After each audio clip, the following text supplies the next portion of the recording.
everyone got adjusted, this world would be such a different place, I reckon. So much more peaceful, because I bet so many people don't even know it, but they're probably just irritated because they're hurting and they don't even know it. I know.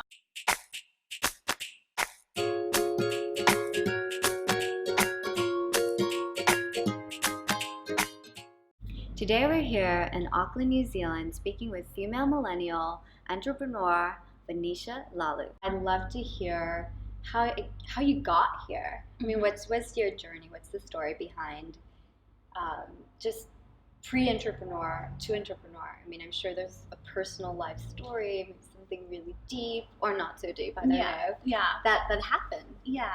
I don't think it was anything too deep. My life just started to go in this direction. I always knew from a young age that I wanted to be my own boss. I knew that I hated people telling me what to do all the time, you know, and I don't do well in situations where I'm not in control. So I knew from young that I wanted to be, you know, on my own, so to speak. So when I started to be a chiropractor, I chose this profession because I had the, you know, I can open my own practice and do all that stuff. So you have a chiro background? Yes. So, and when you're my new best friend, for real. Because I have slight scoliosis. Yeah. No, okay, sorry. No worries. And so when I was in high school, you know, you're just deciding what you want to do, and I was like, I don't know what to do, and the top choices were like optometry, lawyer, medicine. You know, my parents were like, you can do whatever you want in life as long as you go to uni. You know, so I was like, okay, I have to pick something. That's actually really nice, because a lot of parents don't say things like that. Yeah. So I guess I was lucky in that sense. But and obviously I did want to study because I like learning and things like that. So I was like, okay, but I didn't get into optometry. And so I was like, oh, well, I have to pick something else. So I was like, I'll just do science or something like that. And so then you're just like wasting time just doing studies for the sake of doing studying, you know, and you don't really have any direction. So then I had this like coupon to see a chiropractor, and I went to go see them, and I literally just fell in love with the profession, just what they do. And did you go because you had a problem, or you were just intrigued I just had a coupon, and I was like, oh, I'm just gonna go. What did they do for you? So, well, I had no problems or anything like that, and you typically that's very good. You know, like a chiropractor is only for back pain, but that is not like the littlest thing that chiropractors do. You know, there's so much more amazing things that chiropractors do. And as I got more on with my appointments and I learned more, I was like, this is what I have to do in my life. So I was like, okay, that's what I'm going to study. So then I started that process and got that moving, and then I got into chiro school and did that. And wait, back up, because I want to know how you fell in love with it. So what happened in this free chiro visit, or almost free chiro? Because you just skipped over that, and I bet it was like a really interesting sort of thing. I mean, was it a poster in there with a quote, or what was it? Just like a connection, even. You know, how did it feel? It felt light, and it felt empowering and energizing at the same time, you know, and it fit all the things that I wanted my life to be at that time when I was, 19. I was like, this is how I want my life to be. This person that I'm seeing right now is exactly how I would like my life to be. And what was that exactly? Freedom, like working, 20 hours a week, and, helping people become healthier, and just being happy all the time. They just look so happy, these chiropractors. I was like, okay, must. You had a good experience. Mine's like, I do this all day long, and now my back is all out of whack. But that's good. Yeah, there's like two. As you get on into the chiro school, you find out there are other. But this one was extremely happy. This one was really nice, and so she helped me. She told me a lot about chiropractic, all the pros and the cons and stuff. So then I applied, and I got in and did the hard yards for 5 years. And then when I got out of chiropractic schools, I said, yes, okay, I'm going to be a chiropractor. I'm going to work. I'm going to earn some money. And that didn't happen. It was like all these dreams that you think what your life will be like after you finish uni was like, no, that's not happening. whatever that was. Like so I moved to Italy after that. After I finished my degree. How did you know it didn't work though? Did you, try to go get a job or try to set something up before going to Italy? Or were you just like, well, I'm just going to go to Italy because it sounds really yummy? Yeah. I was sick of studying. Okay. Right. So this is after Italy is when it all sort of fell apart. In Italy it was fine. So when I finished school, I had an opportunity to go overseas just for a break for a year or something like that. Mm-hmm. So I went to England thinking I'd get a job there, but I didn't want to. Cairo or other? Yeah, Cairo. Okay. Yeah, I didn't want to work there because it was so cold. So then I got an offer in Italy, so I moved there, and it was like, okay, I'm going to work there, and I did that, and it was really fun, and I earned some money. And how was the visa process in going to Italy and working there, or was it easier because I think maybe you have a European? No, I worked illegally. We're not going to. Shh, don't tell her.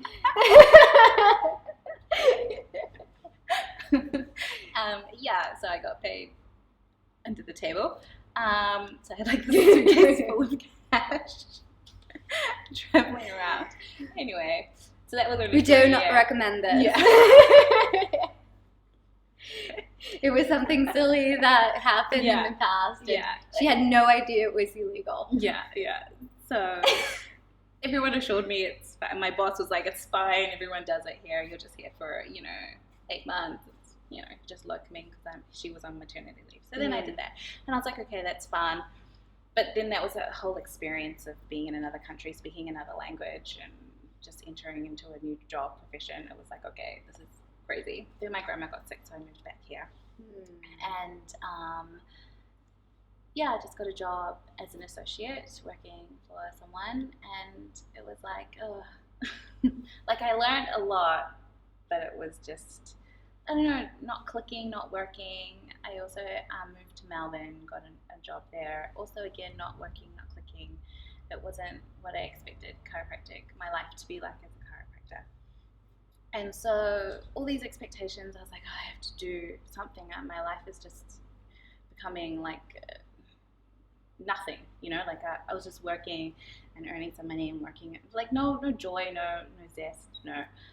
It was always stressing about how to make it work or whatever. So then I was like, okay, I'm going to go overseas again because maybe it's Auckland, maybe this is not where I'm supposed to be. But I just met my now fiance. A quick question on the visa thing, because this is an interesting point for a lot of people who want to maybe travel and work abroad. Yeah.